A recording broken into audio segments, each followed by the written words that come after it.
Well,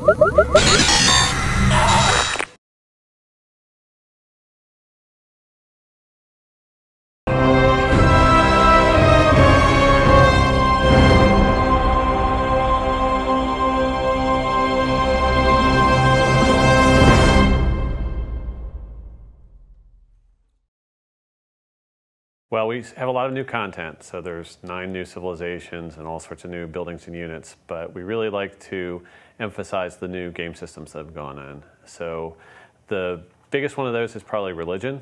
Right at the beginning of the game, civilizations can start to worship a pantheon of gods, which gives them one new gameplay benefit.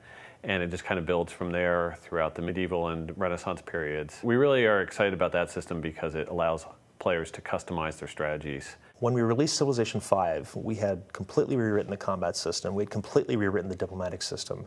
And to add the religion system, at least as it was, layered on top of that, we felt would be a little bit of overkill. So when Ed really attacked us, and he really wanted to accomplish something that fit with Civ 5, he really dug down deep and came up with something that we think is really, really cool. If I want this to be a game that I can play over and over again, and I don't want to have, the same choices presented to me without a lot of variation. So I like that kind of customization.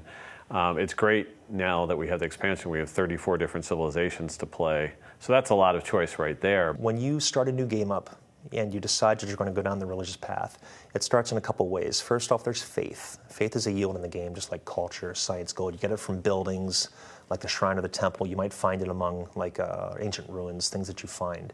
Once you just get up to that little bit of amount, you get to found a pantheon of the gods. It just happens. The clock starts ticking away towards getting a religion. You have to build up a lot of faith for that. And you choose one belief as your people's brush with religion. All of your cities automatically get the pantheon after that. It doesn't spread beyond your borders. It only starts spreading once you actually kind of elevate it to a full religion. How you get there is with a great prophet. You have a chance to spawn him every turn. But eventually you will get him, and when you do, you can actually use him to found a religion. After you've established your first religion, if you manage to keep building up faith, you can have your great prophet do a holy site, which is going to generate faith, kind of like a landmark will for your great artists. Oh, there's one other thing too. I mentioned missionaries earlier. You can actually spend faith to build missionaries that will help you to spread your religion faster. You can also use an extra great prophet for that. If you have a great prophet later, they can actually spread religion 3 times. They can go up to 3 different cities, boom, boom, boom, before they're expended, and really do a big job of spreading your religion. Well, I like how espionage lets you sort of get a look inside the other civilizations. That system goes in and starts checking in with what the AI is thinking about for those other civilizations.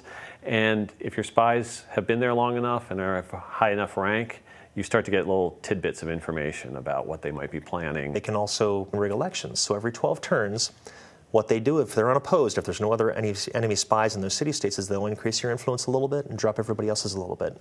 So it's like a slow drip of water. If you're impatient, you can do what's called a coup. Now, if it's successful, you'll completely take over the allied spot. The person who was there before will take over wherever you were before, so it happens instantly.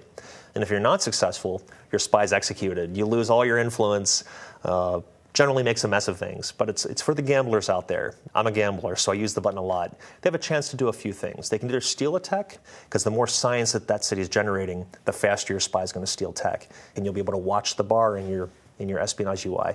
And once it fills up, he'll have stolen a tech, and it'll come into being, and bam, you have it, and then he'll start doing it all over again. That's great, because it brings the rest of the world that's going on in the civilization game to life more. You can sort of get the secret plans and thoughts of the other leaders through the espionage system, so that's really what I love. We've always been in an ongoing fight with the game itself to make naval a really compelling part of the game. So we wanted to make it dangerous. We wanted to have a reason for you to build a fleet. And the ability to take coastal cities and give you a foothold in an enemy territory so you can actually start out an invasion like that. You don't have to risk all your land units first. Now you have your naval units. You take that enemy city. You now have a foothold to land all of your other stuff up behind it and move forward. And one area we definitely found some weaknesses, it was the AI's ability to gather up an army, get that army across the seas. So we made it so that the embarked units can now stack with the naval units. And now a naval invasion just doesn't take as much space on the map. We've also tried to fill in some holes in terms of nothing between the trireme and the caravel. So we added the galleass, which is a ranged Renaissance era ship, and that's actually the first ship that gets a ranged attack capability. It's kind of really nice when you get to that one. But I've done a lot of work on the AI it takes to actually gather these fleets together, how they're grouped, how they're sent out, and he's made it efficient by probably over 100%. So they're doing it twice as fast as they were before. The way that they're grouping their fleets together is working much better than it has before. But that kind of AI work, the stray great generals that everybody would notice that the AI had one out in the open, easy to capture, a lot of those things we're really trying to squash to make the whole experience even better.